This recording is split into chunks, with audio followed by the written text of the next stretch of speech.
سورۃ بنی اسرائیل کی آیت نمبر 60۔ الحمدللہ وکفی والسلام علی عبادہ الذین اصطفی خصوصا علی سید الرسل وخاتم الانبیاء وعلی آلہ واصحابہ الاتقیاء اما بعد فاعوذ باللہ من الشیطان الرجیم بسم اللہ الرحمن الرحیم وَإِذْ قُلْنَا لَكَ إِنَّ رَبَّكَ أَحَاطَ بِالنَّاسِ وَمَا جَعَلْنَا الرُّؤْيَا الَّتِي أَرَيْنَاكَ إِلَّا فِتْنَةً لِلنَّاسِ وَالشَّجَرَةَ الْمَلْعُونَةَ فِي الْقُرْآنِ وَنُخَوِّفُهُمْ فَمَا يَزِيدُهُمْ إِلَّا طُغْيَانًا كَبِيرًا۔ وَإِذْ قُلْنَا لَكَ، اور جب یہ بات ہم نے کہہ دی آپ سے، إِنَّ رَبَّكَ أَحَاطَ بِالنَّاسِ، کہ کوئی شک نہیں آپ کے پروردگار نے لوگوں کو گھیرے میں لے رکھا ہے۔ وَمَا جَعَلْنَا الرُّؤْيَا الَّتِي، اور وہ منظر جو ہم نے آپ کو دکھایا، إِلَّا فِتْنَةً لِلنَّاسِ، وہ صرف اس لیے دکھایا کہ لوگوں کی آزمائش ہو۔ وَالشَّجَرَةَ الْمَلْعُونَةَ فِي الْقُرْآنِ، اور وہ درخت بھی جس کو ملعون قرار دیا گیا قرآن کریم میں۔ وَنُخَوِّفُهُمْ، اور ہم ان کو ڈراتے ہیں، فَمَا يَزِيدُهُمْ إِلَّا طُغْيَانًا كَبِيرًا، جبکہ ان میں کسی چیز کا اضافہ نہیں ہوتا سوائے سرکشی کے اور بہت زیادہ ضد کے۔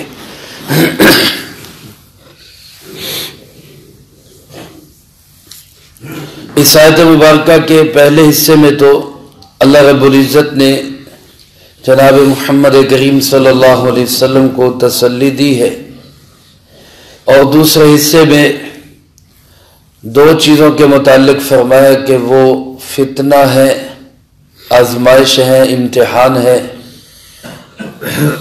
قرآن کریم کے اندر اللہ رب العزت نے بہت ساری آیات ایسی نازل فرمائی جن کا مقصود جناب نبی پاک صلی اللہ علیہ وسلم کو براہ راست تسلی دینا ہے، اور آپ کی وساطت سے آپ کی ساری امت کو اور بالخصوص دین کا کام کرنے والوں کو تسلی دینا مقصود ہوتا ہے۔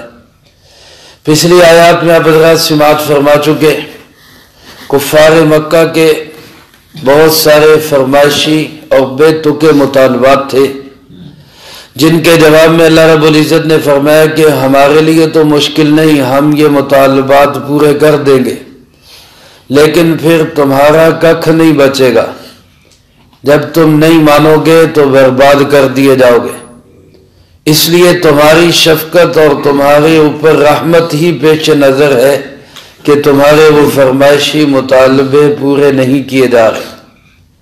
دوسری طرف جناب نبی پاک صلی اللہ علیہ وسلم کو تسلی دی جا رہی کہ آپ پریشان ہوں گے، دل گرفتہ ہوں گے کہ مطالبے تھے پورے کر دیے جاتے، یا اگر نہیں پورے ہوئے تو یہ کہیں مجھے کوئی نقصان نہ پہنچائیں، مجھے تنگ نہ کریں، ستائیں نہ۔ تو اللہ پاک نے فرمایا میرے محبوب آپ تسلی رکھیں، یہ آپ کا کچھ بھی نہیں بگاڑ سکتے، یہ جتنی مرضی طاقت قوت پاور حاصل کر لے پھر بھی یہ اللہ کے گھیرے سے باہر نہیں ہے۔ ساری انسانیت مل کر اللہ کی نافرمان ہو جائے اور اللہ کے مقابلے کے لیے طاقت اکٹھی کرنی شروع کر دے، اللہ کے مقابلے میں وہ ایک تنکے کی بھی حیثیت نہیں رکھتی۔ اللہ پاک تو کھلی چھٹی دیتے ہیں، جاؤ بھاگ جاؤ، جہاں جانا ہے چلے جاؤ، لیکن فرمایا جہاں بھی جاؤ گے وہاں سلطنت اور بادشاہت کس کی ہوگی؟ اللہ ہی کی۔ فرمایا میرے محبوب ہم نے آپ کو یہ بات کہہ دی ہے، اذ قلنا لک، آپ سے یہ بات کہہ دی ہے، ان ربک احاط بالناس، آپ کے پروردگار نے لوگوں کو گھیرے میں لیا ہوا ہے، کوئی بندہ اللہ کی قوت اور طاقت سے باہر نہیں ہے۔ لہذا جب ساری اللہ کی طاقت میں، اللہ کی مٹھی میں ہے تو آپ کو ڈرنے گھبرانے کی کیا ضرورت ہے؟ حدیث قرآن کریم کی آیت ہے واللہ یعصمک من الناس، اللہ آپ کو لوگوں سے بچائے گا، دشمنوں سے آپ کو بچانے والا کون ہے؟ اللہ۔ جناب نبی پاک صلی اللہ علیہ وسلم نے اس جملے کے نازل ہونے سے پہلے آپ نے باڈی گارڈ رکھے ہوئے تھے، محافظ صحابہ تھے، آپ کی حفاظت کرتے تھے، لیکن جب یہ جملہ نازل ہوا واللہ یعصمک من الناس تو آپ نے صحابہ سے فرمایا کہ بس اب ہٹ جاؤ، اب تمہاری حفاظت کی کوئی ضرورت نہیں۔ میرے بھائیو، یہ ممنوع نہیں ہے حفاظت کے لیے چوکیدار رکھنا، باڈی گارڈ رکھنا، خلفائے راشدین نے بھی رکھے، صحابہ اکرام نے بھی رکھے، لیکن یقین، توکل اور بھروسہ کس پہ ہونا چاہیے کہ بچانے والا اللہ ہی ہے، اللہ کے سوا کوئی بچانے والا نہیں۔ تو اللہ پاک فرماتے میرے محبوب، ان سے، ان کے پروپیگنڈے سے، ان کی آوازوں سے، ان کے تانوں مینے سے گھبرانے کی ضرورت نہیں، یہ اللہ کی قوت اور طاقت سے باہر نہیں ہے۔ دوسری بات فرمایا، یہ جو منظر ہم نے آپ کو دکھایا، وما جعلنا الرؤیا، رؤیا عربی زبان میں خواب کو بھی کہتے ہیں، جیسا کہ دوسری جگہ یہ لفظ خواب کے متعلق بھی استعمال ہوا ہے قرآن کریم کے اندر ہی۔ حضرت ابراہیم علیہ السلام نے خواب دیکھا، اس کو بھی فرمایا رؤیا۔ جناب نبی پاک صلی اللہ علیہ وسلم کے خواب کے متعلق بھی آتا ہے اللہ کے نبی کا خواب سچ اور حق ہوتا ہے، وہاں بھی رؤیا کا لفظ ہے، لیکن یہاں رؤیا سے مراد مفسرین کرام فرماتے خواب نہیں ہے، یہاں رؤیا سے مراد وہ منظر ہے جو اللہ رب العزت نے جناب محمد کریم صلی اللہ علیہ وسلم کو جاگتی آنکھوں سے معراج کے سفر میں دکھائے۔ سفر معراج میں جو مناظر آپ نے دیکھے، بیت المقدس میں تشریف لے گئے، انبیاء علیہ السلام سے ملاقات ہوئی، ان کو نماز پڑھائی، پھر وہاں سے چلے پہلے، دوسرے، تیسرے، حتیٰ کہ 7ویں آسمان، پھر اس سے آگے کے مناظر سدرۃ المنتہا تک، پھر اللہ رب العزت سے ملاقات، یہ سارے مناظر، اور یہ کتنی دیر میں؟ اس سورۃ مبارکہ کی پہلی آیت میں فرمایا لیلاً، رات کے بھی کچھ حصے میں، رات کے بھی کچھ حصے میں۔ تو یہ ایک ایسا منظر تھا، ایسا سفر تھا جو سمجھ میں آنے والا نہیں تھا، عقل میں آنے والا نہیں، کہ ایک بندہ راتوں رات اتنا لمبا چوڑا سفر کر کے واپس آ جائے، یہ کیسے ہو سکتا ہے؟ تو اللہ پاک فرماتے ہیں یہ جو مناظر میں نے آپ کو یہ دکھائے ہیں، یہ سارے مناظر لوگوں کے لیے فتنہ بن گئے، فتنہ بن گئے۔ فتنہ کا معنی یا تو لوگوں کے امتحان کا ذریعہ بن گئے کہ اس کے ذریعے سے امتحان ہو رہا ہے، کون اس کو مانتا ہے اور کون اس کا انکار کرتا ہے۔ سچوں نے مان لیا، کچوں نے انکار کر دیا۔ جو سچے تھے انہوں نے کہا بالکل حق ہے، اور جو کچے تھے وہ جو ہے وہ تذبذب کا شکار ہو گئے کہ اب کیا کہیں، اب اس کا کیا جواب دیں۔ اور بعض علماء فرماتے ہیں کہ فتنہ سے مراد یہاں پر فساد ہے، کچھ لوگ اس سفر کی وجہ سے، اس عجیب منظر کی وجہ سے فساد میں پڑ گئے۔ چنانچہ علماء نے لکھا ہے جب آپ صلی اللہ علیہ وسلم نے اگر اپنے یہ مناظر لوگوں کو بتائے تو بعض نو مسلم جو ابھی نئے نئے مسلمان ہوئے تھے، جن کا ایمان پختہ نہیں ہوا تھا، وہ اس عجیب و غریب سفر کے مناظر کو سن کر وہ بھی پھسل گئے، وہ بھی بھٹک گئے کہ نہیں نہیں یہ نہیں ہو سکتا، یہ عجیب باتیں کر۔ تو گویا سچے مان گئے اور کچے پھسل گئے۔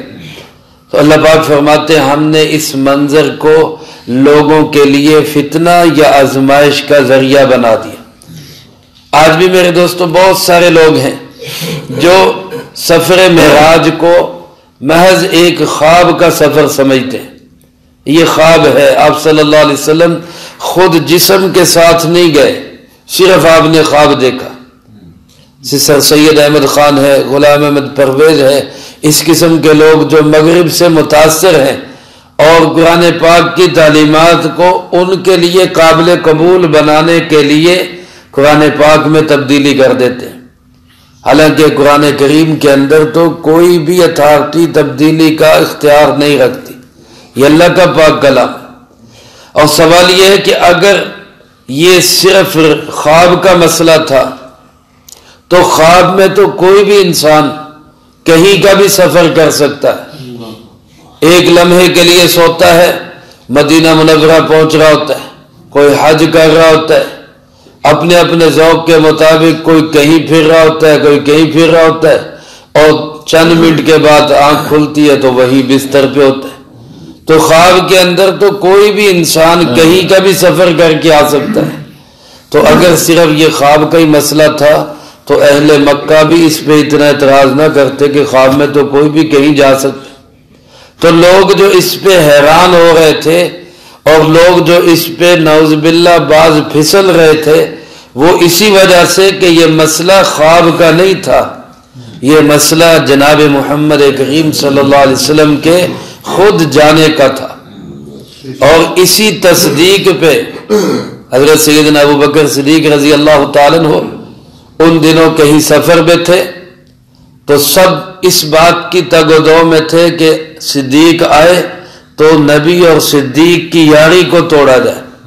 حضرت ابوبکر صدیق رضی اللہ تعالیٰ عنہ آئے تو ایک دم ان کو گھیر لیا، ابوبکر بتاؤ کوئی شخص ایسا ہو سکتا ہے جو راتوں رات اتنا لمبا سفر کر کے آئے؟ ابوبکر رضی اللہ تعالیٰ عنہ کہنے لگے کہ یہ تو ممکن نہیں، یہ تو نہیں ہو سکتا۔ تو انہوں نے سوچا لوہا گرے میں چوٹ لگائے، کہنے لگے جس کا دامن تو نے پکڑا ہے وہی کہتا ہے، وہی حضرت محمد صلی اللہ علیہ وسلم یہ باتیں کر رہے۔ تو حضرت ابوبکر رضی اللہ تعالیٰ عنہ نے جھٹ کہا بغیر سوچے سمجھے، بغیر اٹکے کہ وہ کہتے ہیں تو بالکل سچ کہتے ہیں، وہ کہتے ہیں تو بالکل سچ کہتے ہیں۔ اسی پہ جناب محمد کریم صلی اللہ علیہ وسلم نے آپ کو صدیق کا لقب دیا تھا، یہ ہے تصدیق کرنے والا۔ ایسی پکی یاری تھی کہ آپ نے کہہ دیا تو حق اور سچ ہے، یہ نہیں کہ کچے کہ جناب یہ کیسے ہو سکتا ہے لہذا پھسل گئے۔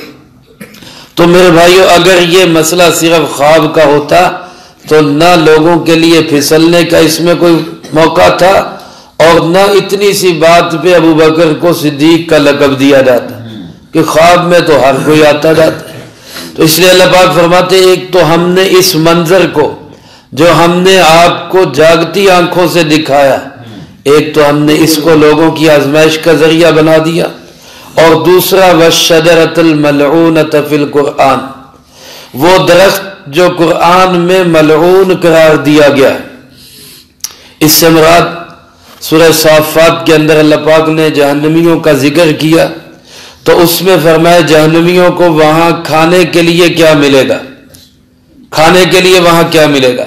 تو فرمایا اِنَّ شَجَرَةَ الزَّقُّومِ، وہاں پر جہنم کے اندر زقوم کا درخت ہوگا۔ زقوم عربی زبان میں کہتے ہیں تھور کو، جس کو ہمارے یہاں کوڑ تما بھی کہتے ہیں، یہ دنیا کے اندر بڑا کڑوا ہے۔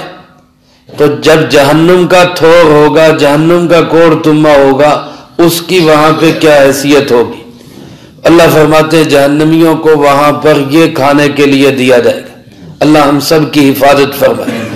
تو جب یہ آیت نازل ہوئی جہنم میں درخت ہوگا اور درخت بھی کوڑ تمے کا ہوگا، تھور کا ہوگا، تو کفار اس پہ ہنسنے لگے، کہنے لگے لو جی ایک طرف کہتے ہیں جہنم میں آگ ہے اور دوسری طرف کہتے ہیں کہ وہاں پہ درخت ہوگا، بھلا آگ میں درخت کیسے ہو سکتا ہے؟ آگ میں درخت کیسے ہو سکتا ہے؟